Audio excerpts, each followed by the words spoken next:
Circonscription 046, Trècheville commune.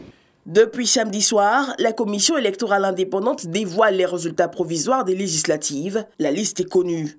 Un scrutin qui, pour la première fois depuis 10 ans, a réuni les principaux acteurs de la scène politique ivoirienne. Si ces élections se sont déroulées dans le calme, l'abstention est relevée. Les résultats livrés par la commission donnent la majorité au RHDP, le Rassemblement des oufoutistes pour la démocratie et la paix. Le parti, selon les chiffres de la commission, l'emporte en plusieurs circonscriptions, notamment certains bastions de l'opposition pour citer Yamoussoukro, Grand Bassam. Le parti entendait conserver sa majorité pour poursuivre la politique de réforme du chef de l'État et s'était fixé un objectif de 60% des sièges. Du côté de l'opposition, l'enjeu était justement d'obtenir suffisamment d'élus pour empêcher cette consolidation du parti au pouvoir à l'hémicycle. En plusieurs zones, l'opposition prend les rênes, notamment à Dabakala où l'ancien ministre Jean-Louis Billon, figure du PDCI, l'emporte. Hubert Oulaye est élu, lui, à Guiglo sous-préfecture et son ancien collègue de la fonction publique, Émile Guirielou, devient député de Guiglo commune. À noter encore, parmi tous ces résultats, la moisson des indépendants avec des victoires telles que celle du maire de Tiasalé, Antoine Assalé Tiemoko. Notons que ces résultats provisoires de la commission sont susceptibles de recours devant le Conseil constitutionnel.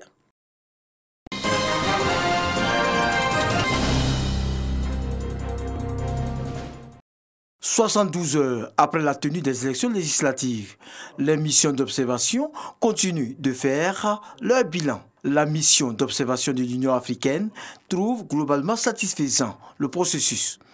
Nous avons remarqué que cette élection s'est déroulée dans le calme, dans la sérénité et dans un contexte politique où il y avait une volonté réelle de tous les acteurs politiques d'apaisement. Et ça ne s'est pas démenti. Donc le 6 mars, les élections se sont globalement bien passées. On a relevé ici et là quelques incidents, mais qui n'ont pas eu un impact ni sur l'intégrité du scrutin, ni sur sa transparence, ni sur sa régularité.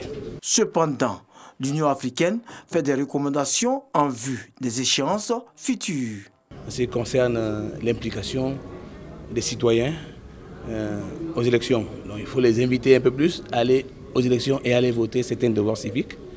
Nous formulons également quelques recommandations pour le personnel électoral. Ils sont bien formés, mais il faut encore amplifier cette formation. Et nous souhaitons également que la République de Côte d'Ivoire consolide cette volonté de pacification, de démocratie.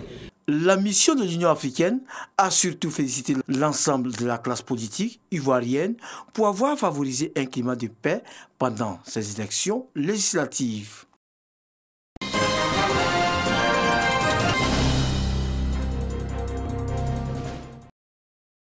Le président sortant du Niger, Mahamadou Issoufou, est le 6e lauréat du prix Mo Ibrahim. Ce prix, censé récompenser chaque année un leadership d'excellence en Afrique, n'avait pas été attribué depuis 2017, faute de candidats réunissant les qualités requises. Mahamadou Issoufou s'est distingué pour avoir mis son pays, le Niger, sur le chemin du développement économique et de la stabilité politique, selon le comité qui décerne le prix Mo Ibrahim. Pour certains observateurs, sa décision de ne pas briguer un 3e mandat donnant ainsi l'opportunité au Niger d'opérer une transition démocratique après 60 ans d'indépendance a pesé en sa faveur. Dans un tweet, le président Mahamadou Issoufou a réagi en ces termes. Je considère ce prix comme un encouragement pour continuer à penser et à agir en vue de promouvoir les valeurs démocratiques et de bonne gouvernance, non seulement au Niger, mais aussi en Afrique et dans le monde. Le prix Mo Ibrahim est doté d'un montant de 5 millions de dollars sur 10 ans, soit 2,5 milliards de francs CFA. Au nombre des anciens lauréats du prix Mo Ibrahim figurent Ellen Johnson Sirleaf de Libéria en 2017, le président Pedro Pires du Cap-Vert en 2011 et Nelson Mandela en 2007.